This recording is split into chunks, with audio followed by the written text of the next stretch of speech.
Hi, good morning. Good morning.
എടാ prayer പാടണം, കാരണം ലേറ്റ് ആവുമ്പോ പ്രയർ ചൊല്ലിക്കോളാൻ പറഞ്ഞിട്ടില്ലേ?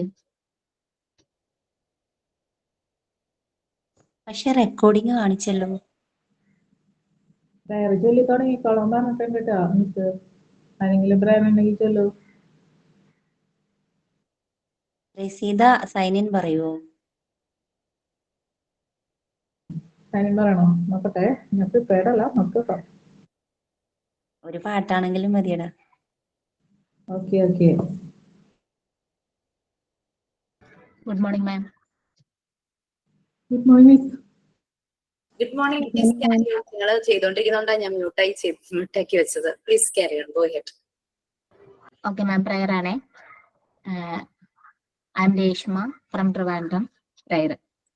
God's love is so wonderful. God's love is so wonderful. God's love is so wonderful. Oh, wonderful love.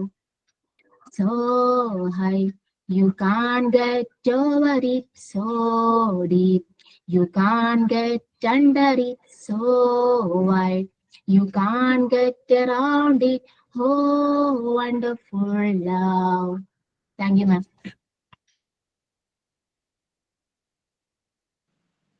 Ma'am sign. ഒരു കുഞ്ഞു കവിതയാണ് കേട്ടോ. ഊഴം. കുണ്ടും കുഴിയും നിറഞ്ഞൊരു റോഡിൽ ഓരം പറ്റി നീങ്ങുമ്പോൾ മഴയും വന്നു കാറ്റും വന്നു കണ്ണിമ വെട്ടാൻ നേരില്ല. ഗട്ടറിൽ ചാടി വരുന്നേ സ്കൂട്ടർ ഓടിത്തോറ്റ ലിമിറ്റഡും. എന്നാൽ കണ്ടോ എനിക്കാണിവിടെ മറ്റാരേക്കാൾ ആധിപത്യം. ഹോൺ മുഴക്കി ട്രാൻസ്പോർട്ടും നടവഴി എവിടെ അറിയില്ല. ഇത് നമ്മുടെ ഇന്നത്തെ റോഡിന്റെ ഒരു സംഗീതമാണ്. Sung by Praseetha. സ്വന്താണോ ക്രിയേഷനാണോ? സ്വന്താണ് മാം. ഞാൻ എഴുതി ഇങ്ങനെ വെച്ചിട്ടുണ്ടായുള്ളൂ. അപ്പൊ നമ്മുടെ രേഷ്മ പറഞ്ഞു പ്രസീദ ഇന്ന് സൈൻ ചെയ്യോ. ഞാൻ പ്രിപ്പയർഡ് ആയിരുന്നില്ല സത്യത്തില്. അതൊന്ന് പറഞ്ഞിട്ട് എനിക്ക് ചെയ്യണ്ടേ. അതാണ് എനിക്കിത് ചെയ്യേണ്ട എന്താന്ന് വെച്ച് കഴിഞ്ഞാൽ ഈ പബ്ലിക് പ്ലേസില് പൊളിറ്റീഷ്യൻസ് ഒക്കെ വന്ന് പ്രസംഗിക്കില്ലേ, പ്രസീത വളരെ വിനയത്തോടു കൂടി അവിടെ ചെന്നിട്ട് പറയണം എനിക്കൊരു കവിത പ്രസന്റ് ചെയ്യാനുണ്ടെന്ന് പറയണം. വളരെ വിനയത്തോടു കൂടി ചെന്ന് പറഞ്ഞിട്ട് പ്രസന്റ് ചെയ്തിട്ട് ഒന്നും മിണ്ടാതെങ്കിൽ പോരണം. രജിസ്റ്റേർഡ് തൊലിയാണ് പലർക്കും. അതെ മാം, പോലെ ഒരു റോൾ ഉണ്ട് ഈ കർക്കിടകവാമിനെ നമ്മൾ ബലിയിടുന്ന പോലെ റോഡുകൾ അതൊക്കെ അപ്പൊ അതിനൊക്കെ ബലിയിട്ട് കൊടുക്കുന്ന ഒരു റോള്. അതാണ്. Okay. Quote of the day, right, ma'am? Okay. Good morning, ma'am, and all. I am Shanti from Kasargod. Quote of the day. Every day is special if you think. Every moment is memorable if you feel. Everyone is unique if you see. Life is beautiful if you live. Dr. APJ Abdul Kalam. Thank you, ma'am. Okay, once again, very good morning to all. Okay, where were we? Last class. Unit 3. Part 3. Right? Okay, ഞാനൊരു situation പറയാം. Situation ഞാൻ experience ചെയ്തൊരു situation ആണ്. കഴിഞ്ഞ ദിവസം ഞാൻ super മാർക്കറ്റിലെ ഞാൻ മോളും ഉണ്ടായിരുന്നു കേട്ടോ. അത് ഇച്ചിരി കൺജസ്റ്റഡ് ആയതുകൊണ്ട് ഞാൻ അകത്തേക്ക് കയറിയില്ല, പുറത്ത് നിൽക്കുമായിരുന്നു. അവൾ അകത്ത് കയറി എന്തൊക്കെയോ വാങ്ങാൻ വേണ്ടിയിട്ട് കയറി. ആ ഒരു സമയത്ത് ഒരു അച്ഛനും മോനും കൂടെ പറഞ്ഞിരുന്നു, ഇല്ലെന്ന് തോന്നുന്നു, അച്ഛനും മോനും കൂടെ അവിടുന്ന് സാധനങ്ങളെല്ലാം വാങ്ങിയിട്ട് ഇറങ്ങി വരുമോ. മോനാണ് ഫ്രണ്ടിൽ വരുന്നത്. ഇവന്റെ കയ്യില് ലിറ്റിൽ ഹാർട്ട്സ് ബിസ്ക്കറ്റ് ഇല്ലേ, ഹാർട്ട് ഷേപ്പുള്ള ഒരു ബിസ്ക്കറ്റ് ഉണ്ടല്ലോ, ആ ബിസ്ക്കറ്റിന്റെ 2 പാക്കറ്റ് ഉണ്ട്. അത് കൂടാതെ അതിങ്ങനെ ഇങ്ങനെ 2 കയ്യിൽ ഇങ്ങനെ പിടിച്ചു വെക്കുക. എന്നിട്ട് 2 ഫിംഗേഴ്സ് വെച്ചിട്ട് ഒരു സോൻ പാപ്ഡിയുടെ ഒരു ബോക്സ്, സോൻ പാപ്ഡി അറിയാലോ, അതിന്റെ ഒരു സ്വീറ്റ് ആണല്ലോ, അതിന്റെ ഒരു ബോക്സ് ഇങ്ങനെ ഈ വിരലുകൊണ്ട് ഇങ്ങനെ പിടിച്ച് മറ്റേതിൽ ഇങ്ങനെ ആ 2 പാക്കറ്റ്സ് ഇങ്ങനെ പിടിച്ച് നടന്നു വരും. ഒരു പൊടി വന്നാൽ ഒരു 5 വയസ്സ് അത്രേ ഉണ്ടാവുള്ളൂ. ഇവന്റെ പുറകിൽ അച്ഛനുണ്ട്. അച്ഛന്റെ കയ്യിൽ 2 പാലിന്റെ കവറ്, പിന്നെ അച്ഛൻ ഹെൽമെറ്റ് വെച്ചിട്ടുണ്ട്. അപ്പൊ എനിക്ക് മനസ്സിലായി ഒരു 2 വീലറിലാണ് വന്നിരിക്കണേ.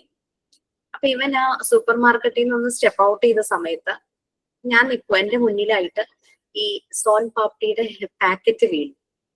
ഞാൻ എടുത്തു കൊടുത്തില്ല. ഓക്കെ, അപ്പൊ ഇവന്റെ അച്ഛൻ പറയുന്നുണ്ട് ഞാൻ എടുക്കാം, നീ പൊക്കോ എന്ന് പറയുന്നുണ്ട്. മോൻ പറയുന്നുണ്ട് വേണ്ട ഞാൻ എടുത്തോളാം, സ്കൂട്ടർ അടുത്തല്ലേ, അവിടെ വരെ എത്തിച്ചാൽ മതിയല്ലോ. 2-3 സ്റ്റെപ്പ് വയ്ക്കുമ്പോ അവരുടെ സ്കൂട്ടർ അവിടെ പാർക്ക് ചെയ്തിട്ടുണ്ട്. അവൻ കുനിഞ്ഞ് വീണ്ടും ആ വിരൽ കൊണ്ട് ആ സോൻ പാപ്ഡി ബോക്സ് ഇങ്ങനെ സപ്പോർട്ട് ചെയ്തെടുത്ത് സ്കൂട്ടറിന്റെ അടുത്ത് വരെയും ചേർന്നു. അച്ഛൻ അപ്പൊ ആ സ്കൂട്ടറിന്റെ ആ സീറ്റിന്റെ ഭാഗം ഓപ്പൺ ചെയ്യുമ്പോഴേക്കും അതിന്റെ അടിയിൽ കുറച്ച് സ്പേസ് ഉണ്ടല്ലോ, എന്തെങ്കിലും സാധനങ്ങളൊക്കെ വെക്കാൻ പറ്റുന്ന സ്പേസ്, അവിടെ വെച്ചു. അച്ഛൻ പാലിന്റെ കവറും വെച്ചു. 2 പേരും കൂടെ പോയി. അപ്പം അച്ഛനും ഭയങ്കര സന്തോഷം ഉണ്ടായിരുന്നു, കാരണം അവൻ ഓരോന്നും തന്നെ ചെയ്യുന്നത്. അച്ഛൻ പറഞ്ഞു ഞാൻ എടുക്കാമെന്ന് പറഞ്ഞപ്പോ അവൻ പറയുന്ന വേണ്ട ഞാൻ ചെയ്തോളാം, സ്കൂട്ടർ അടുത്ത് തന്നെ ഉണ്ടല്ലോ എന്നുള്ള രീതിയിൽ അവൻ പറയും. ഞാൻ ചെയ്തത് ശരിയായോ? അതാണ് എന്റെ ചോദ്യം. അത് ശരിയല്ലേ എന്നുള്ള ഇതിലല്ലേ? ഞാൻ ചെയ്തത് ശരിയല്ല. മിസ് ചെയ്തതിൽ തെറ്റൊന്നുമില്ല. മിസ് അവരുടെ അറ്റ്മോസ്ഫിയർ അങ്ങനെ ഒരു ഇത് ചെയ്തത് കൊണ്ടാണല്ലോ അവൻ അത് ട്രൈ ചെയ്തത്. നമ്മൾ ഹെൽപ്പ് ചെയ്തിരുന്നെങ്കിൽ അവൻ ചെയ്യില്ലായിരുന്നല്ലോ. അവന് ബുദ്ധിമുട്ടാന്ന് തോന്നിയിരുന്നെങ്കിൽ ഡെഫിനറ്റ്ലി ഞാൻ എടുത്തു കൊടുത്തേനെ. ബട്ട് ഞാനൊന്ന് ഒബ്സർവ് ചെയ്തു, അവൻ എന്താ ചെയ്യാൻ പോകുന്നതെന്ന് നോക്കിയപ്പോഴേക്കും അവൻ വളരെ കൂളായിട്ട് ആ 2 പാക്കറ്റ്സും ലിറ്റിൽ ഹാർട്ട്സിന്റെ പാക്കറ്റ് പോകാതെ തന്നെ ഈ വിരൽ കൊണ്ട് ഇതിനെ സപ്പോർട്ട് ചെയ്തെടുത്തു. അപ്പോഴും അവന്റെ കയ്യിൽ നിന്ന് താഴെ വീണിരുന്നെങ്കിൽ ഒരു പക്ഷെ ഞാൻ എടുത്തു കൊടുത്തേ. അപ്പൊ അച്ഛൻ പറഞ്ഞപ്പോഴും അവൻ വളരെ കോൺഫിഡന്റ് ആയിട്ട് പറയാ കുഴപ്പമില്ല ഞാൻ എടുത്തോളാം എന്ന് അവൻ വളരെ കോൺഫിഡൻസോട് കൂടി പറയുകയാണ്. ഓക്കെ, ഞാൻ ചെയ്തത് ശരിയല്ല എന്നുള്ള ഒരു അഭിപ്രായം ഉണ്ടല്ലേ? മാം ഒന്ന് ചോദിക്കട്ടെ, യെസ് പ്ലീസ്. മയക്കുമരുന്നിന്റെ പാക്കറ്റ് ആണെങ്കിൽ വിചാരിച്ചിട്ടാണോ മാം എടുത്തു കൊടുക്കാന്? എന്തായാലും ആ സൂപ്പർ മാർക്കറ്റിന് മയക്കുമരുന്ന് കിട്ടില്ല എന്നുള്ളത് എനിക്ക് ഉറപ്പായിരുന്നു. സോൻ പാപ്പിയുടെ ഒരു ബോക്സ് എനിക്ക് അറിയാം, കാരണം പലപ്പോഴും വാങ്ങിച്ചിട്ടുണ്ട്, കാരണം കണ്ടപ്പോ തന്നെ മനസ്സിലായിരുന്നു. ഞാൻ എടുത്തു കൊടുക്കാതിരുന്നതിന്റെ കാരണം നമ്മളുടെ ഈ ചാപ്റ്ററിൽ നിങ്ങൾക്ക് അറിയാൻ പറ്റും. ഇത് 2 രീതിയിൽ ചിന്തിക്കാം മാം. അതായത് നെഗറ്റീവ് ആണെന്ന് ചിന്തിക്കണവരുണ്ട്, പോസിറ്റീവ് ആണെന്ന് ചിന്തിക്കണവരുണ്ട്. ആ കുട്ടീനെ എന്തിനെത്ര കഷ്ടപ്പെടുന്ന അയാൾക്കൊന്ന് എടുത്തു കൊടുത്തൂടെ എന്ന് ചിന്തിക്കണവരുണ്ട്. പക്ഷെ നമ്മളുടെ വ്യൂ ഓഫ് തിങ്കിങ്ങില് നമ്മൾ പറയാ അവൻ സ്വയം ചെയ്യട്ടെ എന്നുള്ള ഒരു തിങ്കിങ് ആണ് നമുക്ക് വരിക. ഇതുപോലെ തന്നെ ഒരു വെഡിങ് റിസപ്ഷന് പോയപ്പോഴും സെയിം ഒരു ഏതാണ്ട് സിമിലർ ആയിട്ട് ഈ ഒരു ഏജിൽ തന്നെയുള്ള 2 ആൺകുട്ടികൾ. എന്നിട്ട് ബുഫേ ആണല്ലോ മിക്ക റിസപ്ഷനിലും ഭക്ഷണം. അപ്പൊ ഞാനും മോനും കഴിച്ചിട്ട് ഞങ്ങൾ പ്ലേറ്റ് വെക്കുന്ന ഒരു ഭാഗം ഉണ്ടാവുമല്ലോ, ഒരു ബോക്സ് പോലെ ഇങ്ങനെ വെച്ചിട്ട് നമ്മൾ പ്ലേറ്റിലെ വേസ്റ്റ് ഇടേണ്ട ആ ഒരു ബാഗിലേക്ക് ഇട്ടിട്ട് പ്ലേറ്റ് നമ്മൾ അതിനകത്തേക്ക് വെക്കുമല്ലോ. അപ്പൊ ഈ ബോക്സ് വെച്ചിരിക്കുന്നത് ഒരു ടേബിൾ വാളിനോട് ചേർത്തിട്ടിരിക്കുക. ആ വാളിൽ ചേർത്താണ് ബോക്സ് വെച്ചിരിക്കുന്നത്. അതായത് ഒരാൾക്ക് പ്ലേറ്റ് വെക്കണമെങ്കിൽ കൈക്ക് ഇത്തിരി നീളം വേണം. സൗണ്ട് കുറവാണ്, ആണോ? കേൾക്കുന്നുണ്ടല്ലോ. ആ ഒരു മെസ്സേജ് ഇങ്ങനെ വന്നുകൊണ്ട് ഞാൻ ചോദിച്ചു തന്നേ ഉള്ളൂ. അപ്പോ കൈ നല്ലപോലെ നമ്മൾ ഒന്ന് നീട്ടി സ്ട്രെച്ച് ചെയ്താലാണ് ഈ പ്ലേറ്റ് അങ്ങോട്ട് വെക്കാനായിട്ട് പറ്റുള്ളൂ. അപ്പൊ ഞങ്ങൾ 2 പേരും, എന്റെ പുറകെ മോനുണ്ട്, ഞാൻ വേസ്റ്റ് കളഞ്ഞു പ്ലേറ്റ് വെക്കാനായിട്ട് പോകുന്നു. മോനും ഇതുപോലെ തന്നെ വേസ്റ്റ് കളഞ്ഞിട്ട് പ്ലേറ്റ് വെക്കാനായിട്ട് പോകുന്നു. അപ്പൊ 2 കുട്ടികൾ 6 വയസ്സ് ആ ഒരു ഏജ് ആയിരിക്കാം. അവരുടെ കൂടെ ആരെങ്കിലും ഉണ്ടായിരിക്കാം. പക്ഷെ അവര് ഭക്ഷണം കഴിഞ്ഞിട്ട് ഇവര് 2 പേരും കൂടെ വേസ്റ്റ് എന്ന് പറയാൻ അവരുടെ പ്ലേറ്റിൽ വേസ്റ്റ് ഇല്ല, അത് അവർ ഫുഡ് വേസ്റ്റ് ആക്കിയിട്ടില്ല. ഇവിടെ കേൾക്കുന്നില്ല, അതെന്താണോ?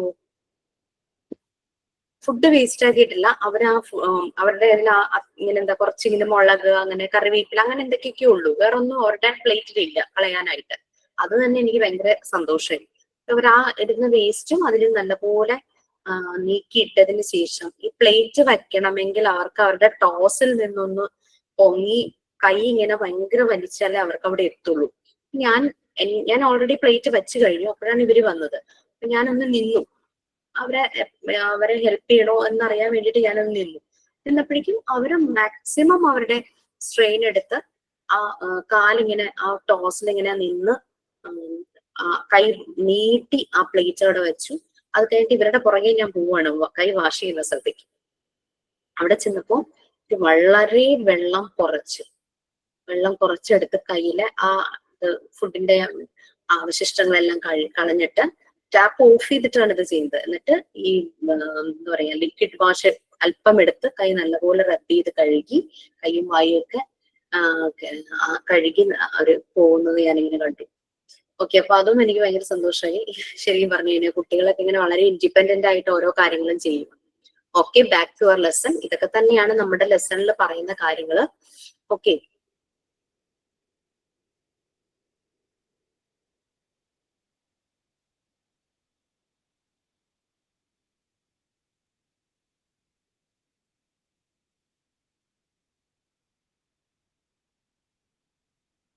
ഞാൻ ഷെയർ ചെയ്യട്ടെ കേട്ടോ. നിങ്ങളുടെ റെക്കോർഡ് ഡീറ്റെയിൽസ് എല്ലാം ഞാൻ തന്നില്ലേ? 4 വരെ. യെസ്. അഞ്ചാമത്തെ ഞാനൊരു സ്കാൻഡ് കോപ്പിയാണ് തരുന്നത്. അത് എഴുതിയിട്ട് അതിന്റെ കറസ്പോണ്ടിങ് പിക്ചേഴ്സ് ഒട്ടിക്കുക എന്നുള്ളത് മാത്രമേ. പാർട്ട് 3 യൂണിറ്റ് 3 എവിടെ വരെയായി?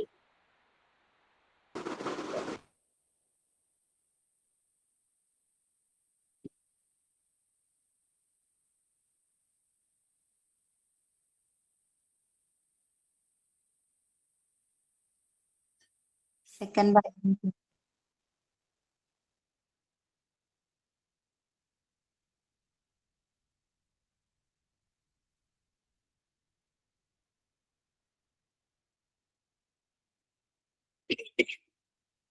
ഓക്കെ, എവിടെ വരെയായി? Third paragraph. ഇത്ര ആയിട്ടുള്ളൂ അല്ലേ?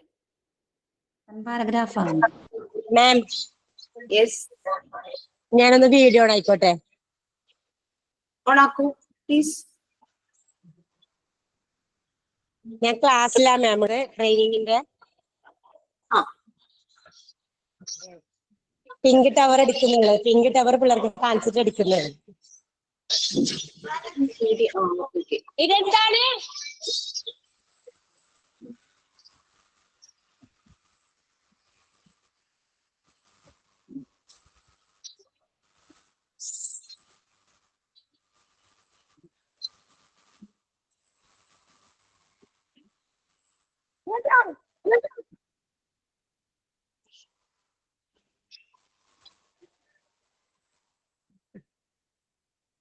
Okay ma'am, thank you. ഞങ്ങൾ അവിടെ ഒരു മിറ്റമൊക്കെ ആദ്യം കണ്ടത് കേട്ടോ. കൂടുതലൊന്നും കാണാം. ഡോറിന്റെ ഭാഗവും കുട്ടികളുടെ ചെരുപ്പും അതിന്റെ ആ ഒരു ടയലൊക്കെയാണ് കണ്ടത്. ഫസ്റ്റ് മാത്രമേ പിങ്ക് ടവർ കണ്ടുള്ളൂ. അത് ഞാനിപ്പോ ക്ലാസ്സില് ട്രെയിനിങ് ചെയ്യുന്നുള്ളത്. അവരിപ്പോ പിങ്ക് ടവർ കോളാക്കും. അവര് പെർമിറ്റ് ചെയ്തല്ലോ അല്ലേ ഇങ്ങനെ വീഡിയോ ഓൺ ചെയ്യാനൊന്നും? എന്താ മാം? പെർമിറ്റ് ചെയ്തിരുന്നോ വീഡിയോ ഓൺ ചെയ്യുന്ന കാര്യത്തിൽ? അതൊന്നും പ്രശ്നം ഉണ്ടായിരുന്നില്ല? ഇല്ല, ഞാനിവിടെ ടീച്ചറിനോട് ചോദിച്ചു ഒന്ന് ഓൺ ചെയ്തോട്ടെ. അപ്പൊ ടീച്ചർ പറഞ്ഞു ഓക്കെ. കുറച്ചു പേർക്ക് എന്താ ഓഡിയോ ക്ലിയർ അല്ലേ? ഞാൻ ഇൻസ്റ്റിറ്റ്യൂട്ടിൽ ചോദിച്ചു നോക്കട്ടെ എന്ത് പ്രശ്നം. എനിക്കും ഈ പ്രശ്നം ഉണ്ടായിരുന്നു മാം. ഞാൻ മേലത്തെ ഫോണ് സ്പീക്കർ മോഡാക്കിയതാ. ആണോ? ഓക്കെ, ഒന്ന് കൺഫേം ചെയ്തേക്കാം.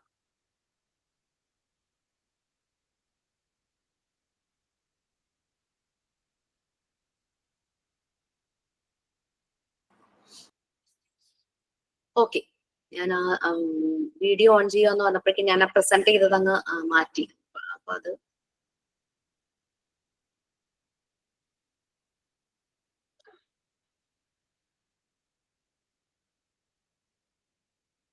ഓക്കെ.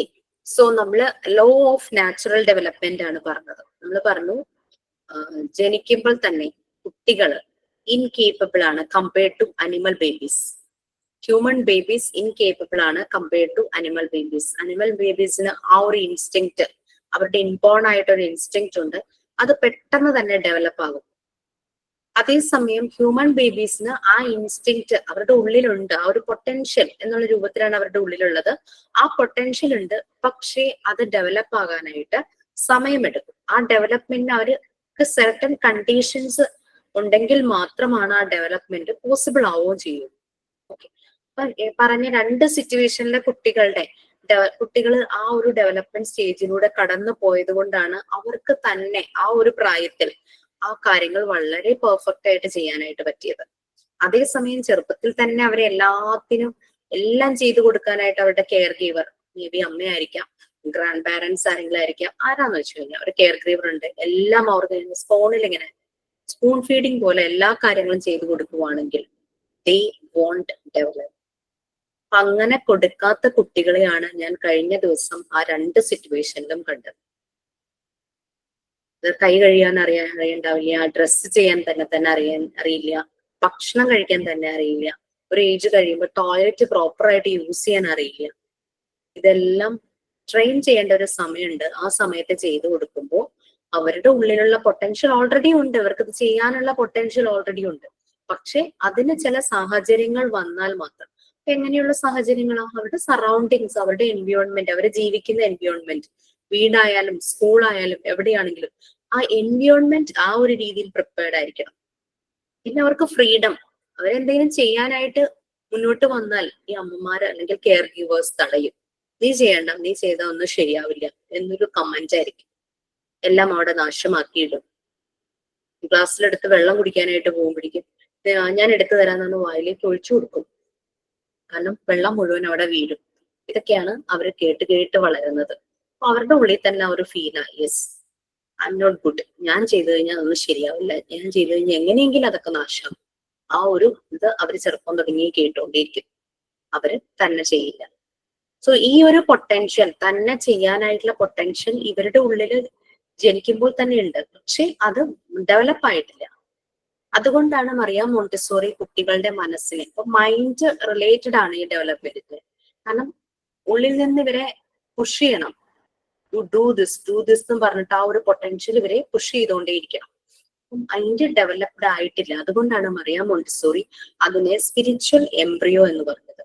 അപ്പൊ കുട്ടികളുടെ ഉള്ളിൽ ഈ ഡെവലപ്മെന്റിനെ സഹായിക്കുന്ന രണ്ട് ടൂൾസ് അല്ലെങ്കിൽ രണ്ട് എയ്ഡ്സ് ഉണ്ട്. അതിൽ ഒന്നാണ് അവരുടെ അബ്സോർബൻ മൈൻഡ്. അവർ പെട്ടെന്ന് തന്നെ കാര്യങ്ങൾ പിടിച്ചെടുക്കും, അബ്സോർബ് ചെയ്യും, അതിന് പറ്റുന്ന ഒരു മൈൻഡ് അവർക്കുണ്ട്. അത് കൂടാതെ തന്നെ സെൻസിറ്റീവ് പീരീഡ് ആണ്. അവരുടെ വളർച്ചാ കാലഘട്ടം എന്ന് പറഞ്ഞു കഴിഞ്ഞാൽ വളരെ സെൻസിറ്റീവ് ആണ്. They are very sensitive to the environment. അവർ അവരുടെ എല്ലാ സെൻസസും യൂസ് ചെയ്തിട്ടാണ് ഓരോ കാര്യങ്ങളും മനസ്സിലാക്കുന്നത്. ഓക്കെ, ഇപ്പൊ തേർഡ് പാരഗ്രാഫ് കഴിഞ്ഞോ? ഏതാണ് എടുക്കേണ്ടത് ഇനി? തേർഡ് ആണ് എടുക്കേണ്ടത്. ഓക്കെ,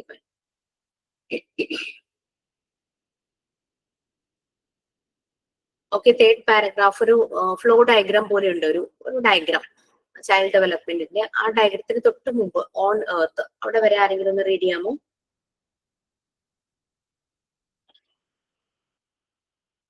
വായിക്കാം.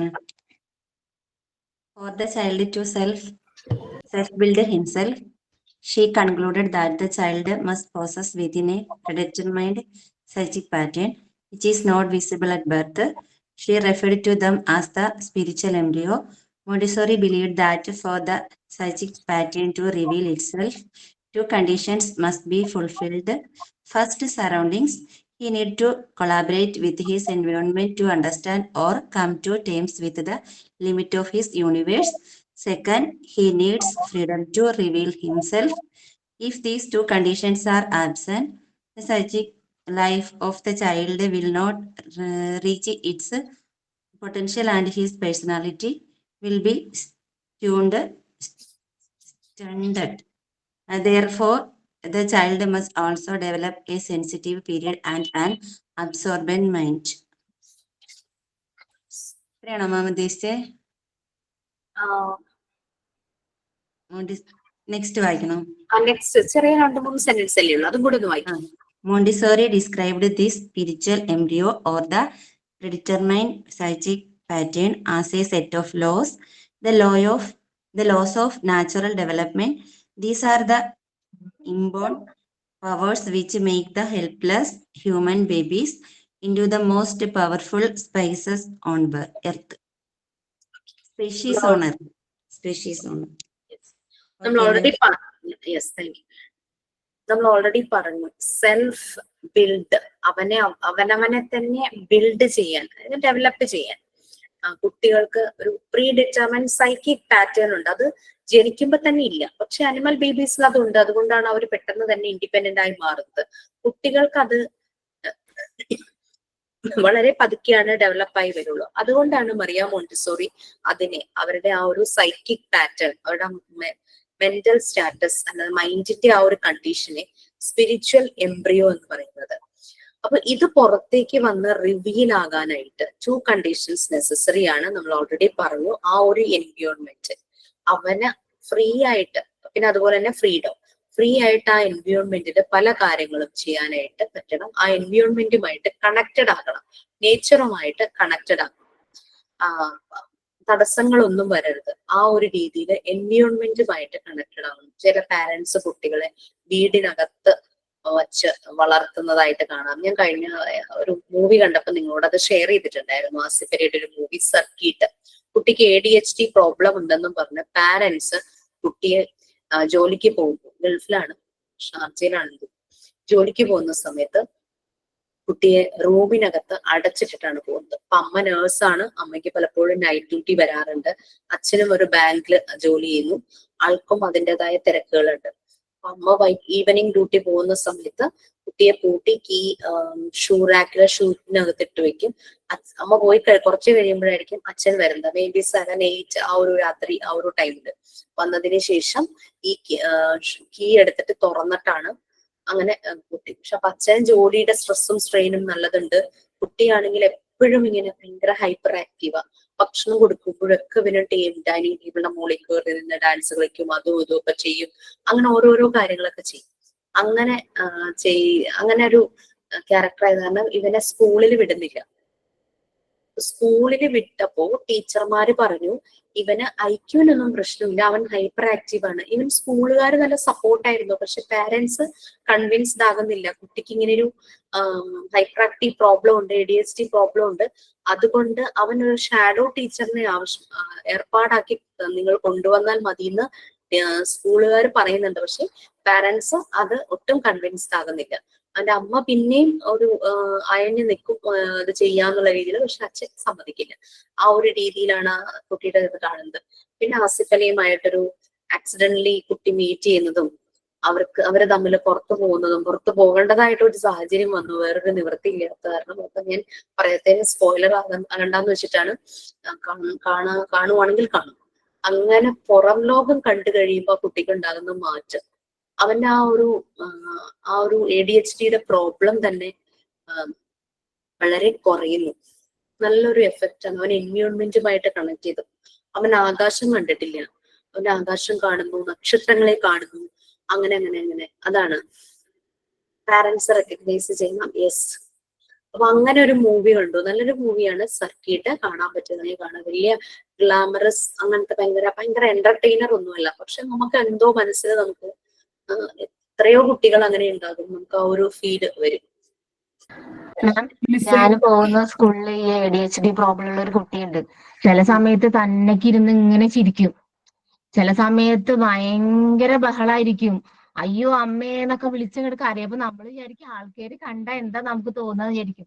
അപ്പൊ ഈ ടീച്ചേഴ്സ് നമുക്ക് ഈ കുട്ടി വരുന്ന കണ്ടാൽ തന്നെ തലവേദന. കാരണം കുട്ടി വെറുതെ ഇരുന്ന് കരയും.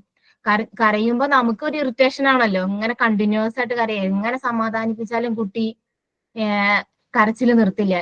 രാവിലെ ഒരു 9 മണിക്ക് കൊടുന്നാക്കി 3:30 വരെ ഈ കുട്ടി കണ്ടിന്യൂസ് ആയിട്ട് കരയും. അപ്പൊ ഞങ്ങൾ പറഞ്ഞു ഇതിനെ ഈ കുട്ടീനെ തെറാപ്പിക്ക് എന്തായാലും കൊണ്ടുപോകണം, ഇല്ലെങ്കിൽ നമുക്ക് ബുദ്ധിമുട്ടാണ് പറഞ്ഞു. കാരണം ഈ കുട്ടി ഇരിക്കില്ല. ആ കുട്ടിക്ക് ABCD അറിയാം, A for ആപ്പിൾ, എന്ത് പിക്ചർ കണ്ടാലും കുട്ടി പറയും. ഒരു കാക്കേനെ കണ്ടാ കാക്കേനെ പറ്റിയുള്ള പാട്ട് പാടും. അങ്ങനെ എല്ലാം ഉണ്ട്. പക്ഷെ ഈ കുട്ടി ഇരുന്ന് കിട്ടില്ല, പിന്നെ ഭയങ്കരമായിട്ട് ബഹളം ഉണ്ടാക്കുമ്പോൾ മറ്റേ കുട്ടികള് നോർമലൈസ്ഡ് കുട്ടികളാണല്ലോ, അപ്പൊ അവർക്ക് ഭയങ്കര ബുദ്ധിമുട്ടായിരുന്നു. അങ്ങനെ ഈ കുട്ടീനെ തെറാപ്പിക്ക് ഇപ്പൊ 3-4 സ്ഥലത്ത് കൊണ്ടുപോണ കാരണം ഇപ്പൊ ആ കുട്ടിക്ക് നല്ല മാറ്റമുണ്ട്. പക്ഷെ ബാക്കിയുള്ള ടീച്ചേഴ്സ് കുറച്ച് ചൂടാവും, കാരണം അവർക്ക് ഇറിറ്റേറ്റഡ് ആവും. പക്ഷെ ഞാനിങ്ങനെ കുറെ നെറ്റിലും ഇതിലൊക്കെ നോക്കിയപ്പോ മനസ്സിലായി അവരോട് ഷൗട്ട് ചെയ്യാൻ പാടില്ല, സ്നേഹത്തോടെ അവരെന്ത് ചെയ്യുകയാണെങ്കിലും സ്നേഹത്തോടു കൂടി പെരുമാറണം പറഞ്ഞു. ഇപ്പൊ ആ കുട്ടി LKG-ലാ.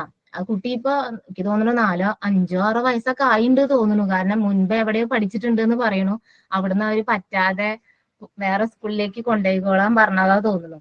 അപ്പൊ ഇങ്ങനത്തെ കുട്ടികളെ ഡോക്ടേഴ്സ് തന്നെ സജസ്റ്റ് ചെയ്യാം മോണ്ടിസോറി മെറ്റീരിയൽസ് ഒക്കെ ഉള്ള കൂടുതൽ എല്ലാം ഐഡന്റിഫൈ ചെയ്യും. എല്ലാം എന്താ പറയാ നമ്മള് വെച്ചു കൊടുത്തു കഴിഞ്ഞാൽ അത് വെച്ച് കളിക്കുകയൊക്കെ ചെയ്യും. പക്ഷെ അറ്റൻഷൻ കുറവാണ് കുട്ടിക്ക്. ഇപ്പൊ ഞാൻ ചീത്ത പറയാത്ത കാരണം ഇപ്പൊ ഞാൻ UKG-ലാണെങ്കിൽ ഈ കുട്ടി എന്റെ കൂടെ UKG-ൽ വന്നിരിക്കും. ഭയങ്കര സ്നേഹമാണ്. ഭക്ഷണം കഴിക്കാനും ഒന്നും ഒരു ബുദ്ധിമുട്ടില്ല. പക്ഷെ ഇരുന്ന് കിട്ടില്ല. ഇപ്പൊ നല്ല വ്യത്യാസമുണ്ട്. ആദ്യമൊക്കെ വന്ന സമയത്ത് ഈ കുട്ടീനെ കാണുമ്പോഴേ ഞങ്ങൾക്ക് തലവേദന എടുക്കുമായിരുന്നു.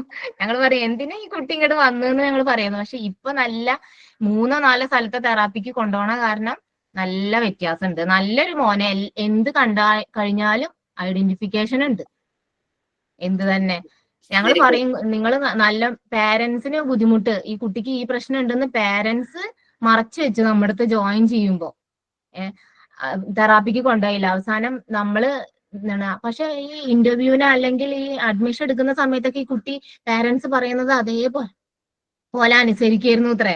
അപ്പൊ അവിടെ അഡ്മിഷൻ എടുക്കുന്ന സമയത്ത് ടീച്ചേഴ്സിന് മനസ്സിലായില്ലേ ഈ കുട്ടിക്ക് ഇങ്ങനത്തെ ഒരു പ്രശ്നം ഉണ്ട്, ചെറിയൊരു പ്രശ്നം ഉണ്ട് എന്ന് പറഞ്ഞു. പക്ഷെ ഇത് ഭയങ്കര ബുദ്ധിമുട്ടായിരുന്നു നമുക്ക് കൺട്രോൾ ചെയ്യാൻ. അവസാനം ഇപ്പൊ 3-4 സ്ഥലത്തെങ്ങാണ്ടോ കൊണ്ടുപോകുന്ന കാരണം നല്ല മാറ്റമുണ്ട്. മിസ്സേ, എന്റെ ഒരു കസിനെ ഞാനൊരു അപർണ മാമിന്റെ ക്ലാസ്സിൽ പറഞ്ഞിട്ടുണ്ടായിരുന്നു. ഒരു 4 വയസ്സുള്ളൂ കുട്ടിക്ക്. പക്ഷെ അവൻ ഭയങ്കര മെമ്മറി പവറാ. പക്ഷെ അവന് നമ്മൾ പറയുന്നത് എന്തും അവൻ നമ്മളോട് റിപ്പീറ്റ് ചെയ്ത് ചോദിക്കും. നിന്റെ പേരെന്താ? പിക്കാന്ന് വിളിക്ക. പിക്ക നിന്റെ പേരെന്താ? പിക്ക നിന്റെ പേരെന്താ? പിക്ക നിന്റെ പേര് 2 പ്രാവശ്യം പറഞ്ഞതിന് ശേഷമാണ് അവൻ അവന്റെ പേര് പറയുള്ളൂ. അങ്ങനെ എല്ലാ കാര്യവും അങ്ങനെ തന്നെ. പിക്കന്റെ വീട്ടിൽ എന്തൊക്കെയുണ്ട്? അംഗനവാടി പോണ സമയത്ത് അവന്റെ അടുത്ത് ചോദിക്കുമ്പോൾ പറയും എന്റെ വീട്ടിൽ വാഷിംഗ് മെഷീൻ, പിക്കന്റെ താത്ത ഉണ്ട്, വാവി ഉണ്ട്, വാഷിംഗ് മെഷീൻ ഉണ്ട്, മിക്സി ഉണ്ട്, ഫാൻ ഉണ്ട്, അങ്ങനെയൊക്കെ പറയുവേ. പക്ഷെ നമുക്ക് അവനെ കാണുമ്പോൾ അറിയാൻ വെച്ചിട്ട് ബാക്കോട്ടേക്കാണ്. അന്ന് അവന്റെ ബുദ്ധി ഭയങ്കര വലുതാ. കാരണം വെച്ചാൽ അവൻ ആ പ്രായത്തിൽ എല്ലാ കളറും ഐഡന്റിഫൈ ചെയ്യും. പിക്ക ഈ ഫാനിന്റെ കളർ എന്താ എല്ലാം അവൻ പറയും.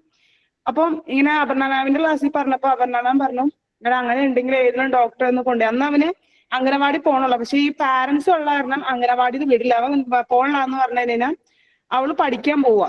അപ്പൊ വല്യമ്മമാരായതുകൊണ്ട് വിടില്ല, പോവില്ലായിരുന്നു. അങ്ങനെ അപർണ മാം പറഞ്ഞു ഇങ്ങനെ ഹോസ്പിറ്റലിൽ ഒന്ന് കൊണ്ടുപോയി നോക്കണം. അപ്പൊ എന്തെങ്കിലും പ്രോബ്ലം ഉണ്ടെങ്കിൽ ഡോക്ടേഴ്സ് പറയും എന്ന് പറഞ്ഞു. അങ്ങനെ ജസ്റ്റ് ഞങ്ങൾ അവിടെ ഉള്ളൊരു ഹോസ്പിറ്റലിൽ കൊണ്ടുപോയി. അവിടെ കൊണ്ടുപോയി കഴിഞ്ഞപ്പോൾ ഡോക്ടർ ഞങ്ങളെ വഴക്ക് പറഞ്ഞു. കാരണം വെച്ച് കഴിഞ്ഞാൽ നിങ്ങൾ ഉദ്ദേശിക്കുന്ന പ്രശ്നമൊന്നും ഈ കുട്ടിക്കില്ല. അവൻ ആൾക്കാരായിട്ട് ഇടപഴകാത്തോണ്ടാണ് അവൻ ആ ഒരു പ്രശ്നം നമ്മൾ ഇങ്ങനെ പറയുന്നത്. അതായത് അവന്റെ ഒരു ലോകം എന്ന് പറയുന്നത് ആ വല്യമ്മ അവര് രണ്ടുപേരും മാത്രമേ ഉള്ളൂ. ആ കുട്ടിയും ആ വല്യമ്മയും അതിന്റെ വല്യപ്പായും മാത്രമേ ഉള്ളൂ. ആ ഒരു ലോകത്താണ് ആ കുട്ടി വളരുന്നത്. അവൻ പുറമെ ഒരു കുട്ടിയായിട്ട് ഇടപഴകിയിട്ടില്ല. ഇപ്പോഴാണ് ഇപ്പൊ എന്റെ ഒക്കെ വീട്ടിലോട്ട് വന്നേ പിന്നെയാണ് അവന് ഈ കുട്ടികൾ, എന്റെ വീട്ടില് 7-8 അവന്റെ പ്രായമുള്ള കുട്ടികളൊക്കെയാണ് ഉള്ളത്. അപ്പൊ ആ പ്രായം കുട്ടികളോട് ഇടപഴകി വന്നപ്പോഴാണ് നിങ്ങൾക്ക് ആ പ്രശ്നം മനസ്സിലാവുന്നത്. അംഗനവാടി പോയപ്പോ നമുക്കത് തോന്നിയിട്ടുണ്ടാവില്ല, അവര് പറയില്ല. പക്ഷെ ഞങ്ങൾക്ക് തോന്നിയത് അങ്ങനെയാണ്. അപ്പം ഡോക്ടർ ഞങ്ങളെ വഴക്ക് പറഞ്ഞു കഴിഞ്ഞാൽ ഇവനായിട്ട് നിങ്ങൾ നന്നായിട്ട് വർത്താനം പറയുക. അതുപോലെ തന്നെ അവൻ ചോദിക്കുമ്പോ തന്നെ അവനെ തിരുത്തി കൊടുക്കുക. ഓരോ പ്രാവശ്യം ചോദിക്കുമ്പോ പിക്കന്റെ പേരെന്താന്ന് പറയാതെ നമ്മൾ അതിൽ ഇതായിട്ട് നിൽക്കാതെ അവനെ തിരുത്തി കൊടുക്കാൻ പറഞ്ഞു. പിന്നെ ഞങ്ങളടുത്ത് പറഞ്ഞു ഇയാൾക്ക് ഭയങ്കര പവറുള്ള ഒരാളാണ്. കാരണം വെച്ചാൽ നിങ്ങൾ അങ്ങനെ ചിന്തിക്കേ വേണ്ട ആള് വല്ല ബാക്കോട്ടേക്കാണെന്നോ. അങ്ങനെ ബാക്കോട്ടേക്കുള്ള ഒരാളാണെങ്കിൽ അവൻ സംസാരിക്കില്ല അധികം. പിന്നെ നമ്മൾ എന്ത് ചോദിക്കുന്നോ ആ ചോദിക്കുന്നതിന്റെ ഉത്തരം മാത്രം അവൻ പറയുള്ളൂ. ഇപ്പൊ കളർ എന്താന്ന് വെച്ചിട്ടുണ്ടെങ്കിൽ ബ്ലൂ, അതിനനുസരിച്ച് വേറെ ഒന്നും പറയില്ല അവൻ. അപ്പൊ അങ്ങനെ ഡോക്ടർ പറഞ്ഞു അത് നമ്മളിൽ നിന്ന് വന്നതാണ് ആ കുട്ടിക്ക് അങ്ങനെ. അതായത് ഉമ്മയില്ല വാപ്പയില്ല, കുട്ടി രണ്ടുപേരും ബിസി. വല്യപ്പായും വല്യമ്മായും നിന്ന് ആ കുട്ടി എന്തോരം പഠിക്കാൻ പറ്റും? അവനക്ക് ആകെ ഒരു മൊബൈൽ എന്ന് പറഞ്ഞ ലോകമാണ്. ആ ലോകത്തിലാണ് കുട്ടി എന്ത് ചെയ്തേക്കണത്, കണ്ടേക്കണത്. അപ്പൊ നിങ്ങളിൽ നിന്ന് വന്നേക്കണാണ് കുട്ടിക്ക് എന്ന് പറഞ്ഞ്. എന്നിട്ട് ഈ തവണ ഇപ്പൊ പ്ലേയിൽ നിന്ന് ഞങ്ങള് മറ്റേ അംഗനവാടിയിൽ നിന്നാണ് LKG ഇരുന്ന് കഴിഞ്ഞപ്പോ ക്ലാസ്സിലെ ഏറ്റവും ബെറ്റർ സ്റ്റുഡന്റ് അവനാണ്. കാരണം വെച്ചാൽ നന്നായിട്ട് അവൻ പാടും, അതുപോലെ തന്നെ നല്ല രീതിയിൽ വർത്താനം പറയാനായിട്ട് അവന് പഠിച്ചു. എന്നാലും ചെറിയൊരു പ്രശ്നം എന്താണെന്ന് വെച്ച് കഴിഞ്ഞാൽ അവനോട് നമ്മൾ വർത്താനം പറഞ്ഞില്ല പിന്നെയും അതുപോലെ തന്നെ തിരിച്ച് ബാക്കോട്ടേക്ക് പോകും. പക്ഷെ ഡോക്ടർ ഞങ്ങളുടെ അടുത്ത് പറഞ്ഞു കഴിഞ്ഞാൽ മാക്സിമം അവനെ നമ്മൾ എൻകറേജ് ചെയ്തെടുത്തിട്ട് നമ്മൾ അവനെ ഫുൾ അവന്റെ ലോകത്തേക്ക് നമ്മൾ ഇറങ്ങിച്ചെല്ല. അവന്റെ ലോകം എന്ന് പറയുന്നത് നിങ്ങൾ എല്ലാവരും കൂടിയിട്ടുള്ള ലോകമാണ്. പക്ഷെ ഇപ്പൊ അവനക്കുള്ളത് ഈ മൊബൈൽ എന്ന് പറഞ്ഞ ലോകം. അത് മാറ്റി വെച്ചിട്ട് ഈ മൊബൈൽ കണ്ട് കണ്ട് കണ്ട് എല്ലാവരും അവനക്ക് അറിയാം. ഇംഗ്ലീഷൊക്കെ അവൻ ഒരുവിധമൊക്കെ നല്ലൊരു what is your name, my name is ഇങ്ങനെ അവന് പറയും. അതുപോലെ തന്നെ ഐ ലവ് യു പിക്ക, ഐ ലവ് യു ടു മൂത്തു എന്നൊക്കെ അവൻ പറയും. പക്ഷെ അതൊക്കെ ഈ മൊബൈലിൽ നിന്ന് കിട്ടിയേക്കുന്ന ഒരു അറിവാണ്, അല്ലാതെ നമ്മൾ പറഞ്ഞു കൊടുത്തേക്കുന്ന ഒരു അറിവല്ല. അപ്പോൾ ഡോക്ടർ വെച്ചിട്ട് മൊബൈൽ മാറ്റി കൊടുക്കാൻ നമ്മൾ ഇപ്പൊ അവളതുകൊണ്ട് അവൾ തൊടുപുഴയിൽ നിന്ന് പഠിക്കുകയായിരുന്നു, LLBക്ക് പഠിച്ചുകൊണ്ടിരിക്കുകയാണ്. അവളിപ്പോ കുട്ടിയുടെ അടുത്തേക്ക് വന്നു. ഇപ്പൊ അവര് ഉള്ള ലോകം എന്ന് പറയുന്നത് കുട്ടി അതുകൊണ്ട് ഇപ്പൊ ഒരുപാട് മാറി. അപർണ മാമിനോട് പറഞ്ഞ മറന്നു, അപർണ മാമിനോട് പറയാൻ വേണ്ടിയിട്ട് ഈ ഒരു സന്ദർഭം കിട്ടിയപ്പോ ഇവിടെ പറഞ്ഞെന്നുള്ളൂ. Okay, very good. ചില കുട്ടികൾക്ക് അത് മതി. അതാണ് ആ എൻവയോൺമെന്റ്, അതുമായിട്ട് അവര് കണക്റ്റഡ് ആകാനായിട്ടുള്ള അവസരം, അതിന് വേണ്ടുന്ന ഫ്രീഡം. ഈ രണ്ട് കണ്ടീഷൻസ് സാറ്റിസ്ഫൈ ചെയ്ത് കഴിഞ്ഞാൽ കുട്ടികളുടെ ഡെവലപ്മെന്റ് നല്ല രീതിയിൽ നടക്കും. അതേസമയം എല്ലാം ചെയ്തു കൊടുത്തു, അത് കഴിഞ്ഞിട്ട് ചില അമ്മമാര് ഭയങ്കര ക്രെഡിറ്റോട് കൂടി പറയും, ഞാനില്ലെങ്കിൽ അവനൊന്നും ചെയ്തില്ല, എല്ലാത്തിനും ഞാൻ തന്നെ വേണം. എന്തോ ഭയങ്കര ക്രെഡിറ്റ് പറയുന്നത്. അത് അല്ല, അങ്ങനെയല്ല ശരിക്കും വേണ്ടത്. ഓക്കെ, പിന്നെ അവരുടെ ഫ്രീഡം, ആ ഒരു രണ്ട് കണ്ടീഷൻസ്. ഈ രണ്ട് കണ്ടീഷൻ ഇല്ലെങ്കിൽ സൈക്കിക് ലൈഫ്, അതായത് മെന്റൽ ഡെവലപ്മെന്റ് കുട്ടിയുടെ അതിന്റെ പൊട്ടൻഷ്യൽ എത്തില്ല, അവന്റെ പേഴ്സണാലിറ്റി ഫോം ചെയ്യില്ല, അത് സ്റ്റാൻഡേർഡ് ആയി പോകും, നിന്നു പോകും. അവിടെ മുരടിച്ചു പോകുന്നത് നമ്മൾ പറയില്ലേ, വളർച്ച മുരടിച്ചു പോകും. ഒരു ചെടി, അതിന് അനുകൂലമായ സാഹചര്യങ്ങൾ ഉണ്ടെങ്കിൽ മാത്രമാണ് അത് ശരിയായ രീതിയിൽ വളരുള്ളൂ, അല്ലെ?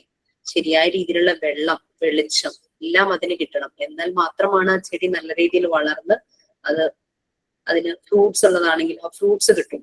അതുപോലെ തന്നെയാണ് കുഞ്ഞുങ്ങളുടെ കാര്യം. അവർക്ക് അനുകൂലമായ സാഹചര്യങ്ങൾ, അതിന് അവരുടെ ഡെവലപ്മെന്റിന് ഹെൽപ്പ് ചെയ്യുന്ന ഫാക്ടേഴ്സ് വേണം. ആ എൻവയോൺമെന്റ്, ഫ്രീഡം, ഇത് രണ്ടും വേണം. അപ്പൊ അവരുടെ സെൻസിറ്റീവ് പീരീഡും അതുപോലെ തന്നെ അബ്സോർബൻ മൈൻഡ്. ഇപ്പൊ സിനു പറഞ്ഞു കുട്ടിക്ക് എല്ലാ കളറും അറിയാം, ആ കളറുകളൊക്കെ പെട്ടെന്ന് ഐഡന്റിഫൈ ചെയ്യാനായിട്ട് പറ്റും. മറ്റേ കുട്ടിയുടെ കാര്യം രേഷ്മയും പറഞ്ഞത് അത് തന്നെയായിരുന്നു. നല്ല പൊട്ടൻഷ്യൽ ഉണ്ട്, അവനെല്ലാം പെട്ടെന്ന് ഐഡന്റിഫൈ ചെയ്യും എന്നുള്ള കാര്യമാണ്. ഇവര് സെൻസിറ്റീവ് ആണ്, അവര് ചുറ്റും നടക്കുന്നത് അവർ വളരെ സെൻസിറ്റീവ് ആയിരിക്കും. അവര് അത് നല്ല രീതിയിൽ തന്നെ അത് മനസ്സിലാക്കും. മോനും ഞാനും കൂടെ അംഗൻവാടിയിലേക്ക് നടന്നാ പോവാറ് കേട്ടോ. അവൻ അംഗൻവാടി പോയിരുന്ന സമയത്ത് അപ്പൊ ഈ ഏകദേശം ഒരു 10 മിനിറ്റിന്റെ അടുത്ത് നടക്കാനുണ്ട്. ഒരു മെയിൻ റോഡല്ല, ഒരു ക്രോസ് റോഡ് ആണെങ്കിലും അവിടെ കൂടെ കുറേ വണ്ടികൾ എപ്പോഴും പോകും. ഓരോ കാറിനും അവരുടെ ബ്രാൻഡിന്റെ ഒരു എംബ്ലം പോലെ ഉണ്ടാവുമല്ലോ. കുട്ടി അന്ന് ഈ എംബ്ലം ഒബ്സർവ് ചെയ്യും. ഓരോ എംബ്ലം ഇവന്റെ മനസ്സിലിങ്ങനെ പതിയും. ആ എംബ്ലം കാണുമ്പോഴേക്കും അവൻ പറയും ഹോണ്ടയുടെയാണ് അല്ലെങ്കിൽ മാരുതിയുടെയാണ്, അങ്ങനെ പറയാനായിട്ട് അറിയാം. ഫസ്റ്റ് ടൈം ഇങ്ങനെ പറയുമ്പോൾ നമ്മളോട് ചോദിക്കും ഏതിന്റെയാന്ന് ചോദിക്കും. അപ്പൊ നമ്മൾ പറഞ്ഞു കൊടുക്കും. പോകുന്ന വഴിക്കാണ് ഈ സംസാരം മുഴുവൻ. പറഞ്ഞു കൊടുക്കുമ്പോൾ അത് പെട്ടെന്ന് തന്നെ മനസ്സിലാക്കി. കുട്ടികളുടെ മനസ്സങ്ങനെ അവർ അബ്സോർബ് ചെയ്യും. അബ്സോർബൻ മൈൻഡാണ്. അതുപോലെ കുറച്ചുകൂടെ ഒക്കെ വലുതായി കഴിഞ്ഞ് ആള് വരയ്ക്കാനായിട്ട് തുടങ്ങി. നല്ലപോലെ വരയ്ക്കും. വരയ്ക്കുന്ന പറഞ്ഞാൽ ഒറ്റ വരയാ, മായ്ക്കലൊന്നുമില്ല. ഒറ്റ വരയിൽ തന്നെ ആ പിക്ചർ അങ്ങോട്ട് വരയ്ക്കും. അത് കാർട്ടൂൺ ക്യാരക്ടേഴ്സിൽ നിന്ന് തുടങ്ങി പിന്നീട് വരയ്ക്കാൻ തുടങ്ങിയത് കൺട്രികളുടെ ഫ്ലാഗ് ആയിരുന്നു. വരച്ചിട്ട് കളർ ചെയ്യും. അപ്പൊ ഫ്ലാഗ് കണ്ടാൽ അവനറിയാം ഏത് കൺട്രിയുടെയാണ്. അല്ലെങ്കിൽ ഒരു കൺട്രി പറഞ്ഞു കഴിഞ്ഞാൽ അതിന്റെ ഫ്ലാഗ് വരയ്ക്കും. അപ്പൊ അത് ഓരോ കുട്ടികൾക്കും ഓരോ പൊട്ടൻഷ്യൽ ആണല്ലോ, അവരുടെ ഒബ്സർവേഷന്റെയാണ് ആ കാണുന്നത്. കഴിഞ്ഞ ദിവസം ഇപ്പൊ മനസ്സിലായേ, കഴിഞ്ഞ ദിവസം അവന്റെ ഫ്രണ്ട്സ് വന്ന് ഇങ്ങനെ കളിയാക്കുക. പ്രണത്ത് എന്നാണ് മോന്റെ പേര്. പ്രണത് അവനെ അറിയുന്നില്ല. അവന്റെ ആ ഒരു പൊട്ടൻഷ്യൽ അവൻ മനസ്സിലാക്കുന്നില്ല. അവന് പാകിസ്ഥാന്റെ ഫ്ലാഗ് വരയ്ക്കാം. അതിൽ എത്ര ചന്ദ്രക്കലയുണ്ടെന്ന് പാകിസ്ഥാന് പോലും അറിയില്ല. തമാശയായിട്ട് പറയാൻ കേട്ടോ. പക്ഷെ പ്രണത്തിന് അറിയാം അതിനകത്ത് എത്ര ചന്ദ്രക്കലയുണ്ടെന്ന്. പിന്നെ അതുപോലെ UK ഫ്ലാഗ് അത് UK-യിലുള്ളവർക്ക് പോലും അറിയില്ല അവരുടെ ഫ്ലാഗ് എങ്ങനെയാണ്. ഈവൻ ഈ ഫ്ലാഗും കൺട്രിയും ഭയങ്കര കോർഡിനേഷൻ, ഭയങ്കര കണക്ഷൻ. അതിപ്പോ ഓരോ കുട്ടികൾക്കും ഓരോ രീതി. ചിലർക്ക് കളറായിരിക്കാം. അവരുടെ ആ ഒരു ഒബ്സർവേഷന്റെയാണ് കാണുന്നത്. നമ്മുടെ എല്ലാ കുട്ടികളിലും ഉണ്ട്. അല്ലാതെ ഒരു കുട്ടിയിൽ മാത്രമല്ല ഈ പൊട്ടൻഷ്യൽ വരുന്നത്. എല്ലാ കുട്ടികളിലും ഈ പൊട്ടൻഷ്യൽ ഉണ്ട്. അത് പക്ഷേ അതിന് അവരുടെ ആ ഡെവലപ്മെന്റിനെ ഹെൽപ്പ് ചെയ്യുന്ന എൻവയോൺമെന്റ് അവർക്ക് പ്രൊവൈഡ് ചെയ്യണം. അത് അവർക്ക് ഫ്രീഡം കൊടുക്കണം. അവർക്ക് ഓരോന്നും ചെയ്യാനുള്ള ഫ്രീഡം കൊടുക്കണം. ഓക്കെ. പിന്നെ അവരുടെ ഈ ഡെവലപ്മെന്റിനൊപ്പം തന്നെ അവരുടെ ഉള്ളിലുള്ള 2 എയ്ഡ്സ് ആണ്, അതായത് ടൂൾസ് ആണ്, സെൻസിറ്റീവ് പീരീഡും അബ്സോർബൻ മൈൻഡും. അപ്പം മറിയ മോണ്ടിസോറി സ്പിരിച്വൽ എംബ്രിയോ എന്നാണ് പറഞ്ഞിരുന്നത്. ഈ പ്രീ ഡിറ്റർമിൻഡ് സൈക്കിക് പാറ്റേൺ ഇത് സെറ്റ്സ് ഓഫ് ലോസ് ആയിട്ട് വെച്ചിട്ടുണ്ട്. ഇതിന്റെ development, law of natural development, ഈ ഇൻബോൺ ആയിട്ടുള്ള ഈ ഒരു പവറിന്റെ നാച്ചുറൽ ഡെവലപ്മെന്റ് എങ്ങനെയാണ്, അങ്ങനെ ഇത് നാച്ചുറലി ഡെവലപ്പ് ചെയ്ത human babies most powerful species ആയി മാറുകയാണ് എർത്തിലെ. അങ്ങനെ മോസ്റ്റ് പവർഫുൾ സ്പീഷീസ് ആയിട്ട് ഇവർ മാറണമെങ്കിൽ ഇവരുടെ ഡെവലപ്മെന്റ് നാച്ചുറൽ ആയിട്ട് നടക്കണം. അതിന് സർട്ടൻ കണ്ടീഷൻസ് ഉണ്ട്. അത് കൂടാതെ ഇന്റേണൽ എയ്ഡ്സും ഉണ്ട്. അതൊരു ഫ്ലോ ഡയഗ്രാം പോലെ താഴെ കാണിച്ചിട്ടുണ്ട് കേട്ടോ.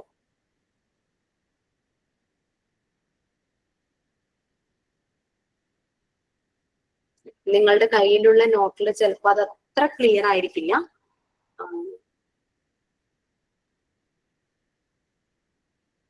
കോപ്പി എടുത്ത് പോകുന്നതല്ലേ. നമ്മള് പറഞ്ഞു ഹ്യൂമൻ ബേബി, അതാണ് ഫസ്റ്റ് ബോക്സിൽ ഇങ്ങനെ കാണുന്നത്, സ്റ്റെപ്പ് പോലെ കാണുന്നത്. അവിടെ ഒരു പ്രീ ഡിറ്റർമിൻഡ് സൈക്കിക് പാറ്റേൺ ഉണ്ട്, ഓൾറെഡി ഉണ്ട് ഉള്ളില്. പക്ഷെ അത് ഡെവലപ്പ് ആയി വരാനായിട്ട് കുറച്ച് സമയമെടുക്കും. ആ പ്രീ ഡിറ്റർമിൻഡ് സൈക്കിക് പാറ്റേണിന്റെ ഡെവലപ്മെന്റിന്റെ സൈക്കിളാണ് താഴെ 1 by 1 ആയിട്ട് എഴുതിയിരിക്കുന്നത്. അത് 1 by 1 ആയിട്ട് നെക്സ്റ്റ് സെഷനിൽ നമ്മൾ കൂടുതൽ ഡീറ്റെയിൽ ആയിട്ട് കാണുന്നുണ്ട്. First one, law of work, law of independence. Law of work എന്ന് പറഞ്ഞു കഴിഞ്ഞാൽ കുട്ടികൾ ചെയ്യുന്ന ആക്ടിവിറ്റി, നമ്മൾ അവർ കളിക്കുവാന്ന് നമ്മൾ പറയില്ലേ, ആക്ച്വലി അവരുടെ വർക്കാണത്, വർക്ക് ടു പ്ലേ. അതാണ് ലോ ഓഫ് ഇൻഡിപെൻഡൻസ്. ഫ്രീഡം ഉണ്ടെങ്കിൽ മാത്രമാണ് അവരുടെ ഈ വർക്ക് അത് കറക്റ്റ് ആയിട്ട് നടക്കുള്ളൂ. പവർ ഓഫ് അറ്റൻഷൻ, കുട്ടികളുടെ observation, concentration, power of attention, അതാണ് അതിൽ വരുന്നത്, അവരുടെ ശ്രദ്ധ അല്ലെ. ഡെവലപ്മെന്റ് ഓഫ് ഇന്റലിജൻസ്, അവരുടെ ഇന്റലിജൻസ് ഡെവലപ്പ് ചെയ്യുന്നു, ബുദ്ധിവികാസം. Development of child's imagination and creation, അവരുടെ ഇമാജിനേഷൻ, ക്രിയേഷൻ അത് ഡെവലപ്പ് ചെയ്യുന്നു. നമ്മൾ ഓരോ ഏജിനും അപ്രോപ്രിയേറ്റ് ആയിട്ടുള്ള ടോയ്സ് വാങ്ങിച്ചു കൊടുക്കും. ആ ഓരോ ഏജിലും അത് കൊടുക്കുമ്പോൾ അവർ ആ ടോയ്സ് മാനിപ്പുലേറ്റ് ചെയ്യുന്നത് നമുക്ക് കാണാം. പല രീതിയിൽ അവരുടെ ഇമാജിനേഷൻ അനുസരിച്ച് ക്രിയേറ്റീവ് ആയിട്ട് അവർ പല രീതിയിലും ആ ടോയ്സ് കൊണ്ട് കളിക്കുന്നത് കാണാം. Development of emotional spiritual life, emotional life അതുപോലെ തന്നെ സ്പിരിച്വൽ ലൈഫ്. കാരണം നമുക്കറിയാം എല്ലാ മനുഷ്യരിലും, എല്ലാവരിലും, ജീവനുള്ള എന്തിനും ഇമോഷൻസ് ഉണ്ട്. അത് മനുഷ്യരിലാണ് ഇമോഷൻസ് കൂടുതൽ compared to animals and plants അല്ലെ. അപ്പോ ആ ഒരു ഇമോഷൻസ്, അതിന്റെ ഡെവലപ്മെന്റ്, സങ്കടം മനസ്സിലാകുന്നു, സന്തോഷം പ്രകടിപ്പിക്കുന്നു അല്ലെ. എന്തെങ്കിലും ഒന്ന് അച്ചീവ് ചെയ്യുമ്പോൾ അവർ അത്രയ്ക്കും അവര് ഭയങ്കരമായിട്ട് അവരുടെ ആ ഒരു ഹാർമോണിയസ് വേയിലേക്ക് അവർ പോകുന്നു, peak of happiness. Then spiritual life, നമുക്കറിയാം നമ്മളുടെ എല്ലാം, നമ്മള് ഇപ്പോ ഈവൻ ദൈവത്തിൽ വിശ്വസിക്കുന്നില്ലെങ്കിൽ പോലും നമുക്കെല്ലാം അറിയാം സം പവർ ഈസ് കൺട്രോളിങ്. അതുകൊണ്ടാണ് നേരം വെളുക്കുന്നതും ഞാനിവിടെ വരുന്നതും നിങ്ങൾ ഇവിടെ വരുന്നതും രാത്രിയാകുന്നതും നമുക്ക് വെള്ളം കിട്ടുന്നതും. അങ്ങനെ ഈവൻ നമുക്ക് ആ ഒരു വിശ്വാസം ഇല്ലെങ്കിൽ പോലും വിശ്വാസമില്ലാത്ത ആൾക്കാർ വരെയും പറയും ഇറ്റ്സ് സയൻസ്, അതൊരു ഫാക്റ്റ് ആണ്, അത് എന്തോ അങ്ങനെ നമ്മൾ ഇതെല്ലാം കൺട്രോൾ ചെയ്യുന്നുണ്ടെന്ന് പറയുന്നു.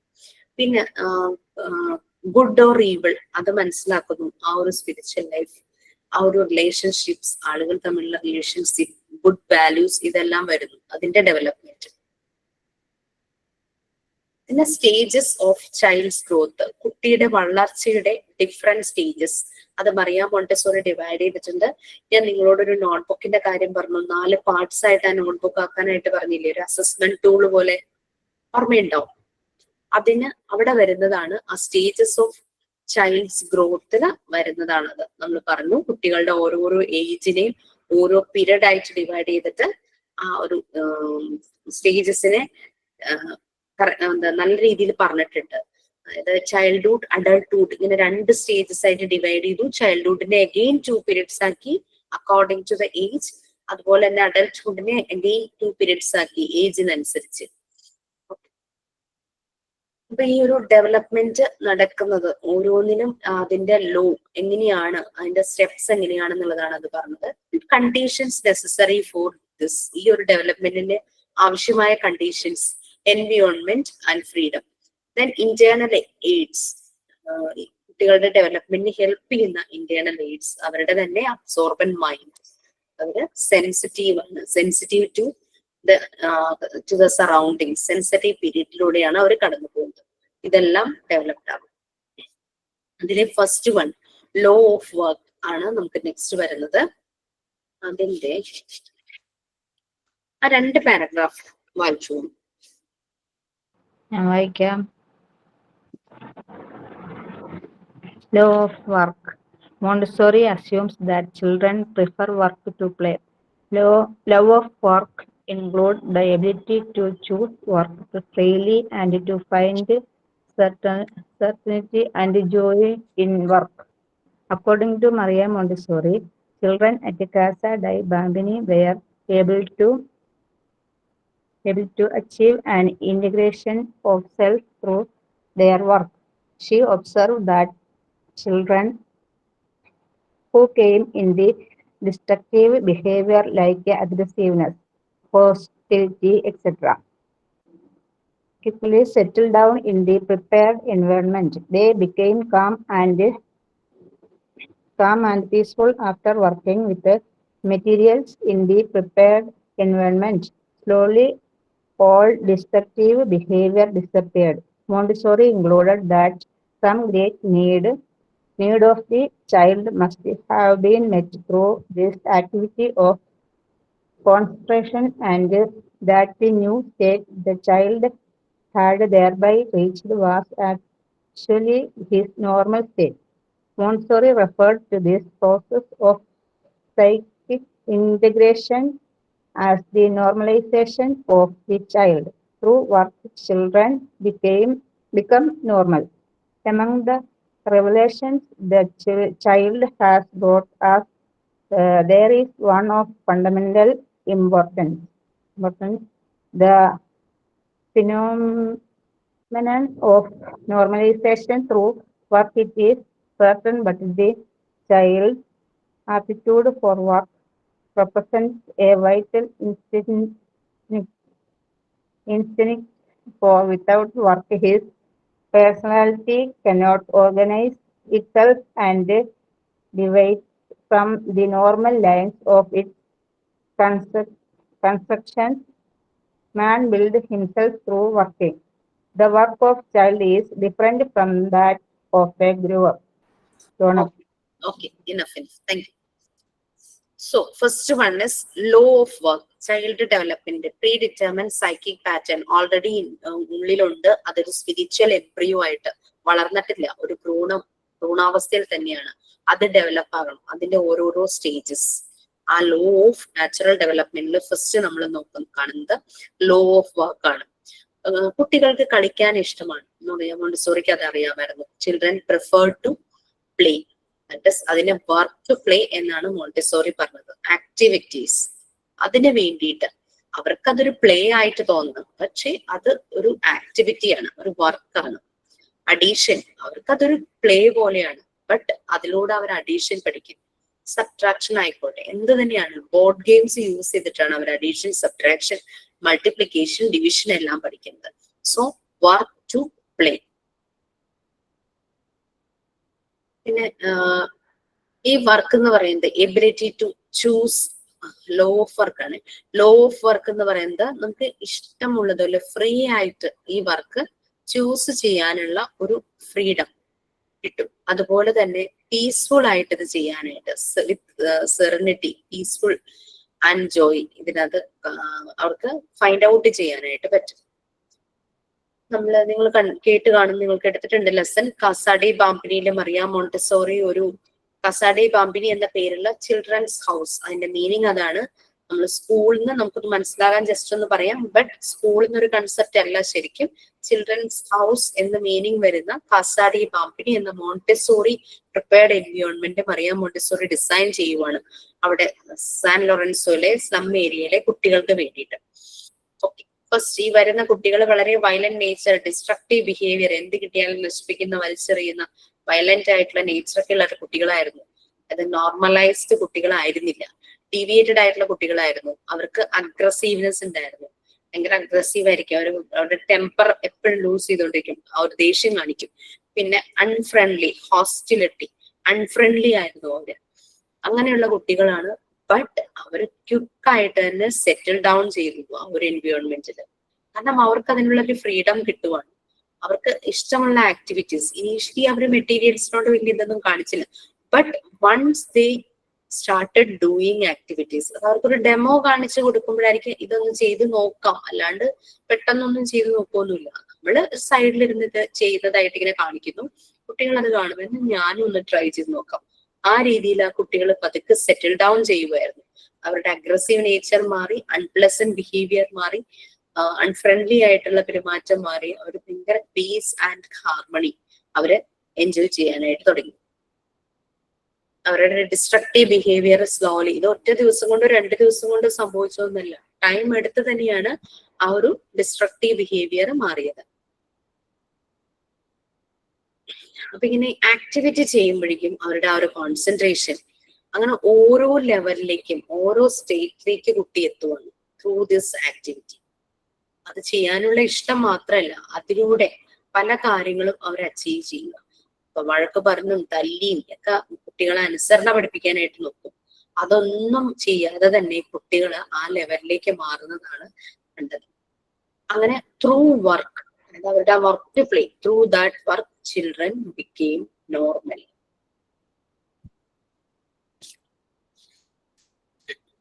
ഇപ്പൊ നോർമലൈസേഷൻ ആണ് സംഭവിച്ചത് ത്രൂ വർക്ക്. എന്താ നോർമലൈസേഷൻ?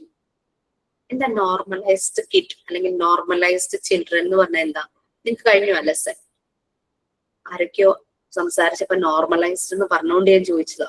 നോർമലൈസേഷൻ ആൻഡ് ഡീവിയേഷൻ കഴിഞ്ഞോ? എടുത്തോ? കേട്ടിട്ടേ ഇല്ലേ? കുറെ തംസപ്പ് വരുന്നുണ്ട്. യെസ്, എന്താ നോർമലൈസേഷൻ ഉള്ളതുകൊണ്ട് ഉദ്ദേശിക്കുന്നത്? പെർഫെക്റ്റ് എന്നാണ്? അല്ല, അവരവരുടെ കഴിവിനനുസരിച്ച് അവർ ചെയ്യുന്ന ജോലി. മറ്റുള്ളവരെ കുട്ടികള് ഓരോ പ്രായത്തിൽ ചെയ്യേണ്ടതായ കാര്യങ്ങൾ അതാത് സമയത്ത് കൃത്യമായിട്ട് ചെയ്തു പോകുമ്പോ ആ കുട്ടിയെ നമ്മള് ഒരു നോർമൽ ചൈൽഡാന്ന് പറയും. അതെ, അതായത് മറ്റുള്ളവരെ ഡിസ്റ്റർബ് ചെയ്യാതെ ഒബീഡിയന്റ് ആയി വളരെയധികം ഡിസിപ്ലിനോട് കൂടി അവർക്ക് ഇഷ്ടമുള്ള ആക്ടിവിറ്റീസ് അവർ ചെയ്യുന്നു. അവർ ചുറ്റുപാടിനെയും ചുറ്റുമുള്ള ആരെയും അവർ ഡിസ്റ്റർബ് ചെയ്യുന്നില്ല. ഇങ്ങനെയുള്ള കുട്ടികളാണ് അഡൽട്സ് ആവുമ്പോൾ എന്തായി മാറുന്നത്? നോർമൽ, പ്രൊഡക്റ്റീവ്, അല്ലെ? സൊസൈറ്റിക്ക് പ്രൊഡക്റ്റീവായ പേഴ്സണാലിറ്റികളായിട്ട് മാറുന്നത്. അപ്പൊ മറിയ മോണ്ടെസോറിയുടെ നോർമലൈസേഷൻ എന്ന് പറഞ്ഞാൽ പെർഫെക്റ്റ്, എല്ലാ സബ്ജക്റ്റിലും ടോപ്പ് ആകുന്ന ആള്, ഏറ്റവും ആദ്യം എല്ലാം ചെയ്ത് തീർക്കുന്നത്. അങ്ങനെയല്ല. നോർമലൈസേഷൻ എന്ന് പ്രൊഡക്റ്റീവ് ആയിട്ടുള്ള പേഴ്സണാലിറ്റികളായിട്ട് മാറുന്നു. Yes, they are not depending anyone, but they are helping others. ആർക്കെങ്കിലും ഒരു സഹായം വേണം എന്ന് തോന്നിക്കഴിഞ്ഞു കഴിഞ്ഞാൽ അവർക്ക് ഒരു മടിയില്ല, അവർ ഹെൽപ്പ് ചെയ്യും. Mutual help, reciprocal help. അവർക്കൊരു ഹെൽപ്പ് കിട്ടിയോ ഡെഫിനറ്റ്ലി ആ ചിന്ത അവരുടെ ഉള്ളിലുണ്ടാകും. തിരിച്ച് അവരെ ഹെൽപ്പ് ചെയ്യണം. അവരെ മാത്രമല്ല എല്ലാരെയും ഹെൽപ്പ് ചെയ്യാനുള്ള ഒരു mind. Mutual help and reciprocal help. ഒരു റിട്ടേൺ ഗിഫ്റ്റ് പോലെ നമ്മളെ ഒരാളെ സഹായിച്ചു കഴിഞ്ഞു കഴിഞ്ഞാൽ അയാൾക്ക് നമ്മളൊരു റിട്ടേൺ ഗിഫ്റ്റ് കൊടുക്കുന്ന പോലെ തന്നെ അയാളെ തിരിച്ച് ഹെൽപ്പ് ചെയ്യണം ഒരാവശ്യം. അല്ലാതെ നമുക്ക് കിട്ടിയാൽ ഓക്കെ എന്റെ കാര്യമെല്ലാം സെറ്റായി എന്നുള്ളത്. അതാണ് നോർമലൈസ്ഡ് ചിൽഡ്രൻ എന്ന് പറയുന്നത്. അവർ വളർന്നു വരുമ്പോൾ സൊസൈറ്റിയുടെ നീഡ്സിന് അതിനനുസരിച്ചുള്ള ഒരു പ്രൊഡക്റ്റീവ് ആയിട്ടുള്ള ഒരു പേഴ്സണാലിറ്റി ആയിട്ട് മാറും. മാൻ ബിൽഡ്സ് ഹിംസെൽഫ് ത്രൂ വർക്കിംഗ്. ഇതൊക്കെ ക്വസ്റ്റ്യൻ ചോദിക്കാം കേട്ടോ. കാരണം ഇത് നിങ്ങളുടെ ഇതിനകത്ത് നോർമലൈസേഷൻ എന്നുള്ളത് പ്രൊഡക്റ്റീവ് ആണെന്നൊരു വാക്ക് പോലും ഇല്ല. ബട്ട് ഞാൻ അത് ക്വസ്റ്റ്യനിൽ ചോദിക്കാറുണ്ട്. According to Maria Montessori, what is meant by normalisation അല്ലെങ്കിൽ what is meant by normalised children? Question ഞാൻ ചോദിക്കാറുണ്ട്. പിന്നെ man builds himself through dash. Man builds himself, മനുഷ്യൻ അവനവനെ കൺസ്ട്രക്ട് ചെയ്യുന്നു, സ്വയം സെൽഫ് ബിൽഡ് ആകുന്നു. എങ്ങനെയാണ്? Through activities or through working. ചുമ്മാ മടി പിടിച്ചൊരു കസേരയിൽ ചുരുണ്ടുകൂടി ഇരിക്കുകയോ കട്ടിലിൽ കിടക്കുകയോ ചെയ്യുമ്പോൾ നമ്മളുടെ ഡെവലപ്മെന്റ് നടക്കുന്നില്ല അല്ലെ. നമ്മളാകെ ലേസി ആയി പോകുന്നു, എപ്പോഴും സ്ലീപ്പി മൂഡായിരിക്കും. നമ്മൾ എന്തെങ്കിലും ആക്റ്റീവായിട്ട് ചെയ്യുമ്പോഴാണ് നമുക്കും ഒരു എനർജി വരുന്നത്. നമ്മുടെ ഉള്ളിലുള്ള എനർജി എല്ലാം ഉണ്ട്, ആ ഒരു പൊട്ടൻഷ്യൽ എല്ലാം നമ്മൾ യൂസ് ചെയ്യണം. നമുക്ക് എന്തെല്ലാം ആ ഒരു പൊട്ടൻഷ്യൽ യൂസ് ചെയ്തിട്ട് നമ്മുടെ ആരോഗ്യത്തിനനുസരിച്ച് ചെയ്യാൻ പറ്റുമോ ആ കാര്യങ്ങളെല്ലാം നമ്മൾ ആക്റ്റീവായിട്ട് ചെയ്യണം. അതുകൊണ്ടാണ് പറയുന്നത് മാൻ ബിൽഡ്സ് ഹിംസെൽഫ് ത്രൂ വർക്കിംഗ്. ഇവിടുത്തെ എക്സാമിന് ചോദിക്കാറുണ്ട്. പിന്നെ നെക്സ്റ്റ് ഇനി വരുന്നത് the work of A child is different from that of A grown up.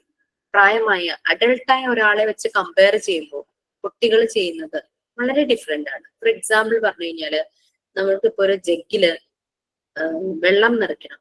അഡൾട്ടിന്റെ ഉദ്ദേശം എന്താ, അയാളുടെ ഒരു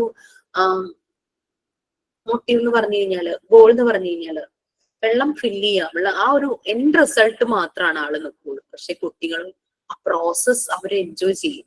അവർ ജഗ് എടുക്കുന്നതും വെള്ളം കുറേശ്ശെയായി അതില് നിറയ്ക്കുന്നതും വെള്ളം തുളുമ്പി പോയി കഴിഞ്ഞു കഴിഞ്ഞാൽ ഒരു ക്ലോത്ത് എടുത്ത് തുടച്ച് നീറ്റ് ചെയ്യുന്നതും അങ്ങനെ എല്ലാ പ്രോസസ്സും അവർ എൻജോയ് ചെയ്യും. അവർക്ക് പ്രോസസ്സാണ് അവരെ സംബന്ധിച്ച് ഹാപ്പിനെസ് തരുന്നത്. അഡൽട്ടിന് അവിടെ ഹാപ്പിനെസ് ഒന്നുമില്ല, അവർക്ക് എൻഡ് റിസൾട്ട്. ജഗ്ഗില് വെള്ളം ഫില്ല് ചെയ്യുക, അവരതിന് വലിയ ഇൻട്രസ്റ്റ് ഒന്നും കാണിക്കുന്നില്ല. Okay, we have 5 points regarding that. First 2 points and read ചെയ്യാമോ? The aim of the child's work is not a visible one, but of an internal one, that is, for self-construction. An adult work to complete an activity, the child work in order to develop through work, he establish concentration, motor development, work habit, and more importantly, his self-concept. The child attains a law of maximum effort. To succeed by himself, he boosts his efforts. To develop, he must do it himself, and no one can do it for him. In fact, every support given to a child captures his development.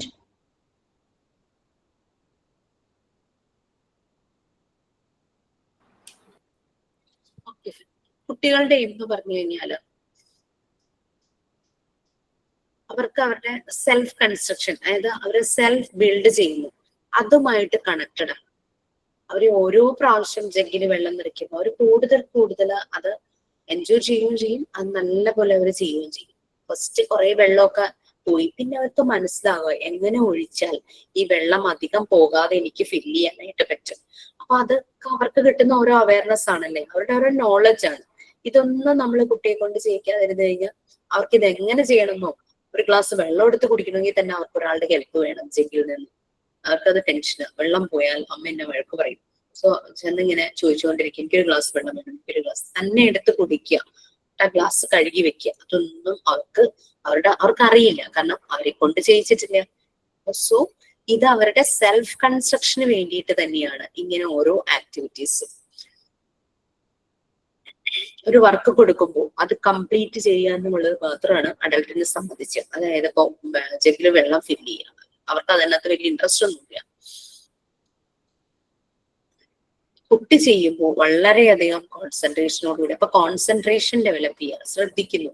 ആദ്യം ഞാൻ വെള്ളം ഒഴിച്ചപ്പോ കുറച്ച് പോയത്, ഇനി ഒഴിക്കുമ്പോ അത് കളയാതെ എങ്ങനെ ഒഴിക്കാൻ പറ്റും എന്ന് നോക്കണം. അവന്റെ കോൺസെൻട്രേഷൻ, പവർ ഓഫ് അറ്റൻഷൻ, ഇതെല്ലാം കൂടുകയാണ്.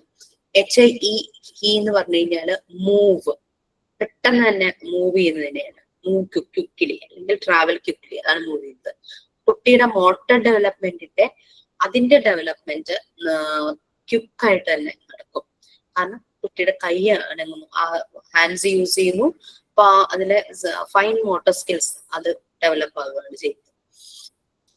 ഇതൊന്നും ചെയ്യാതെ എല്ലാം നമ്മൾ സ്പൂൺ ഫീഡ് ചെയ്ത് കൊടുത്തു കഴിഞ്ഞു കഴിഞ്ഞാൽ എന്ത് സംഭവിക്കും? ഇത് തന്നെയാണ് കോഴ്സ് തുടങ്ങുമ്പോൾ എല്ലാവരും, എല്ലാ ബാച്ചും, ഒരു ബാച്ച് എന്നില്ല, എല്ലാ ബാച്ചും എന്നോട് ചോദിച്ചു, മിസ് നോട്ട് തരുമോന്ന്. തരില്ല എന്ന് പറഞ്ഞു. നിങ്ങൾക്ക് മനസ്സിലായോ ഞാൻ എന്തുകൊണ്ട് നോട്ട് തരില്ല എന്ന് പറഞ്ഞു? അന്ന് എന്നോട് ദേഷ്യം എന്തെങ്കിലുമൊക്കെ ആർക്കെങ്കിലൊക്കെ തോന്നിയിട്ടുണ്ടാവും. ഒരു ബാച്ചിന്റെ കാര്യമല്ല കേട്ടോ പറയുന്നത്, എല്ലാ ബാച്ചിലും ഈവൻ ഓറിയന്റേഷൻ ഇൻട്രൊഡക്ഷൻ ക്ലാസ് കൊടുക്കുമ്പോൾ ഓരോ കുട്ടികൾ ചോദിക്കും ഇതിന്റെ എല്ലാം നോട്ട്സ് തരും. കഴിഞ്ഞ ക്ലാസ്സിലെ റെക്കോർഡ് പറഞ്ഞുകൊണ്ടിരുന്നപ്പോ ഞങ്ങൾക്ക് ഇതിന്റെ ഒരു ഡെമോ തരാമോന്ന്, ഒരു മോഡൽ തരാമോ? ഞാൻ തരില്ല എന്ന് പറഞ്ഞു. എന്നോട് ചോദിക്കുക ഇനി ഞങ്ങളെങ്ങനെ ചെയ്യും? ഓക്കെ, ഞങ്ങളെങ്ങനെ ചെയ്യും?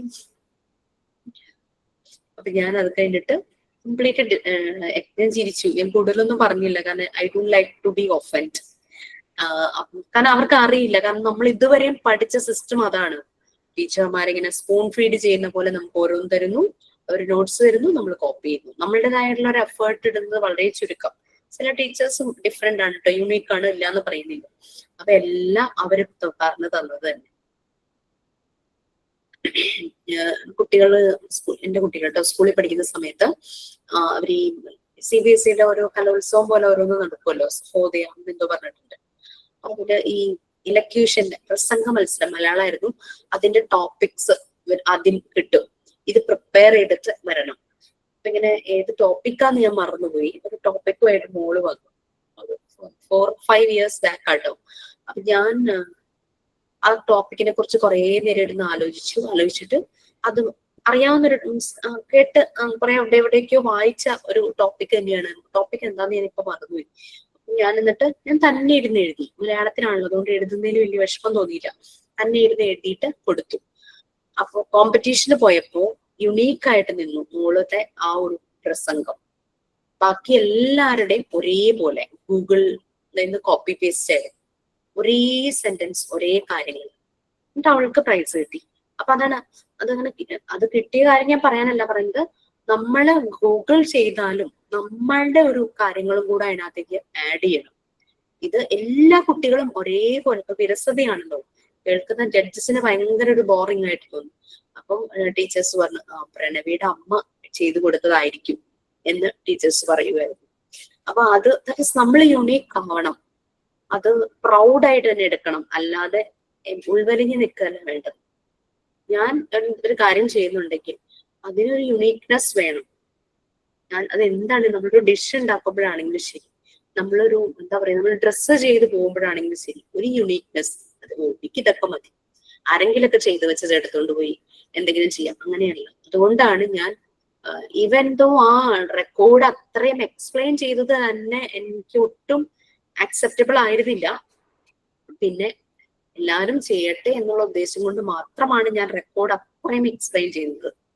അത് ചുമ്മാ എനിക്ക് അതിന്റെ തീം പറഞ്ഞു പോകാമായിരുന്നു. ഞങ്ങൾക്ക് അങ്ങനെയായിരുന്നു കേട്ടോ. ഞങ്ങൾക്ക് ടെക്സ്റ്റ് ഉണ്ടായിരുന്നു, ടെക്സ്റ്റിനകത്ത് എന്തൊക്കെയാണ് റെക്കോർഡ് ബുക്കിൽ എഴുതണ്ടേന്നുള്ളതിന്റെ ആ ഒരു സ്റ്റേറ്റ്മെന്റ് മാത്രമേ ഉണ്ടായിരുന്നു. ഞങ്ങൾക്ക് റെഫറൻസോ മോഡലോ ഒന്നും തന്നെ ഇല്ലായിരുന്നു, എല്ലാവരും തന്നെ എഴുതുമായിരുന്നു. പക്ഷെ അതിന്റെ ഒരു ഫ്രൂട്ട് റിസൾട്ട് അത് വേറെ തന്നെയായിരുന്നു കേട്ടോ. അത് പക്ഷെ ഇങ്ങനെ ഒരു ഓൺലൈൻ പ്ലാറ്റ്ഫോമിൽ അത്രത്തോളം ആപ്ലിക്കബിൾ ആകില്ല. പിന്നെ എന്താന്ന് വെച്ച് കഴിഞ്ഞാല് everybody has the feeling like നമ്മളൊരു കോഴ്സിൽ ചേർന്നിരിക്കുവാണ്. സോ അവിടെ കോഴ്സ് പ്രൊവൈഡ് ചെയ്യുന്ന ഇൻസ്റ്റിറ്റ്യൂട്ട് അവർക്ക് കുറച്ച് ഇതൊക്കെ പാലിക്കേണ്ടതുണ്ട്, അവരെല്ലാം നമുക്ക് പ്രൊവൈഡ് ചെയ്യണം, അങ്ങനെ ഒരു ഫീൽ ആയിരിക്കും. നമ്മൾ ഏത് കോഴ്സിനും ജോയിൻ ചെയ്യുമ്പോഴും നമുക്ക് വേണ്ടുന്ന ഫെസിലിറ്റീസ് എല്ലാം പ്രൊവൈഡ് ചെയ്യണം എന്നൊരു ഫീല് വരും. അപ്പൊ അത് ഒന്ന് മാറ്റാൻ ഞാനിങ്ങനെ കിണഞ്ഞ് ശ്രമിക്കുന്നത്. റിസൾട്ട് കിട്ടുന്നുണ്ടെന്ന് എനിക്ക് തോന്നിയിട്ടുണ്ട്, കുഴപ്പമൊന്നുമില്ല.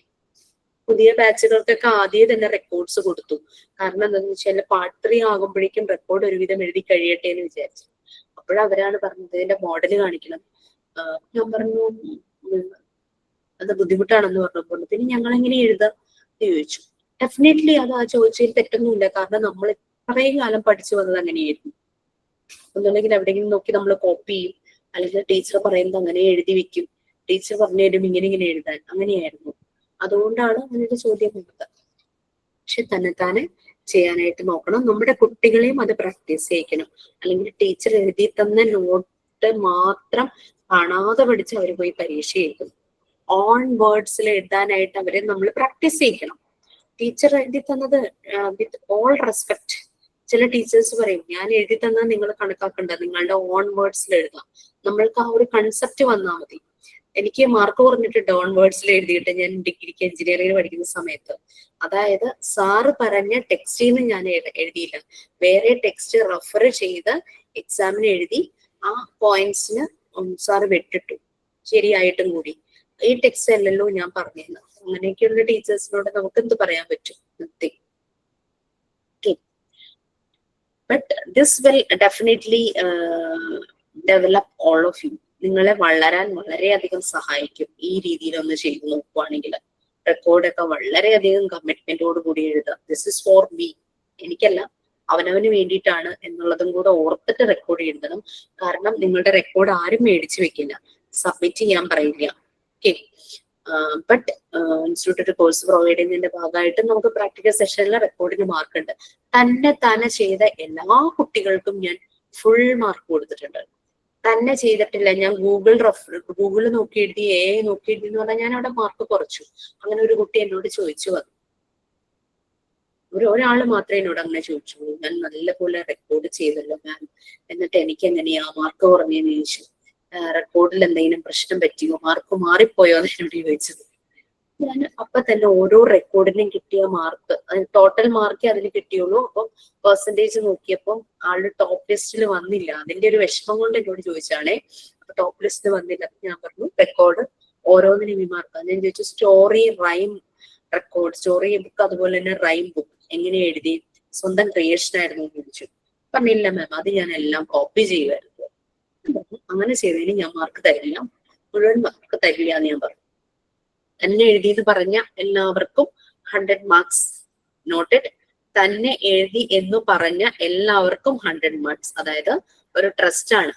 എന്നെ പറ്റിച്ചുവല്ലോ എന്ന് വിചാരിച്ച തന്നെ എഴുതിയെന്ന് വെറുതെ പറഞ്ഞ് ആ മാർക്ക് കിട്ടിയാൽ ജീവിതകാലം മുഴുവൻ നിങ്ങൾ ആലോചിക്കും ഞാൻ മിസ്സിനെ പറ്റിച്ച് നേടിയ മാർക്കാണല്ലോ എന്ന് ആലോചിക്കും.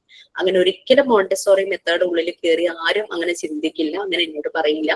എല്ലാവരും വളരെ സത്യസന്ധമായിട്ട് തന്നെയാണ് എന്നോട് പറഞ്ഞത്. ഞാൻ ഗൂഗിളിൽ നോക്കി എഴുതിയത്, ഞാൻ സത്യം പറയാലോ, ഞാൻ ഗൂഗിളിൽ നോക്കി എഴുതിയത്, എന്റെ ക്രിയേഷൻ ഒന്നുമില്ല എന്നോട് വളരെ ഓപ്പൺ ആയിട്ട് അഡ്മിറ്റ് ചെയ്തതാണ് എല്ലാ കുട്ടികളും. ഓക്കെ, അപ്പൊ നിങ്ങൾക്ക് ഇനിയും സമയമുണ്ട്. Please do well. This is for you only. നിങ്ങളുടെ ഗ്രോത്തിന് വേണ്ടിയിട്ടാട്ടോ, എനിക്ക് വേണ്ടിയിട്ടല്ല. മാർക്ക് കുറയ്ക്കുന്നു പറഞ്ഞു കഴിഞ്ഞാലും 93 അതാണ് ഞാൻ മാക്സിമം കൊടുക്കുന്നത് തന്നെ എഴുതാത്തവർക്ക്. തന്നെ എഴുതിയവർക്ക് 100 മാർക്സ് കൊടുത്തിട്ടുണ്ട്. ഓക്കെ, സോ പിന്നെ ഒരു കാര്യം കൂടെ ആഡ് ചെയ്യേണ്ടതുണ്ട്. There is no mark, no points, no rewards, no punishment, no grade in Montessori method. But ഒരു കോഴ്സ് ഒരു ഇൻസ്റ്റിറ്റ്യൂട്ട് ചെയ്യുമ്പോൾ അവർക്ക് അറിയില്ലല്ലോ മോണ്ടിസോറി മെത്തേഡിന്റെ കൂടുതൽ ഡീറ്റെയിൽസ്. സോ അത് അവിടെയാണ് ഈ പരീക്ഷയും മാർക്കൊക്കെ വരുന്നത്. ഞങ്ങൾക്കും എക്സാംസ് ഉണ്ടായിരുന്നു. ഈ പ്രാക്ടിക്കൽ സെഷൻ റെക്കോർഡിനൊക്കെ മാർക്ക് ഇട്ടിട്ടുണ്ടായിരുന്നു കേട്ടോ. ഓക്കെ, സോ അതിന്റെ ചെയ്യാൻ സമയമായി. Thank you so much. Thank you മാം. ആദ്യം ഗുഡ് മോർണിംഗ് പറഞ്ഞപ്പോ ഭയങ്കര സോഫ്റ്റ് ആയിട്ട് ഞാൻ വെച്ചിട്ട് പനി എന്നാണ്. Okay, bye. Thank you ma'am. Thank you, ma'am. Thank you, ma'am. Thank you, ma'am. Thank you, ma'am.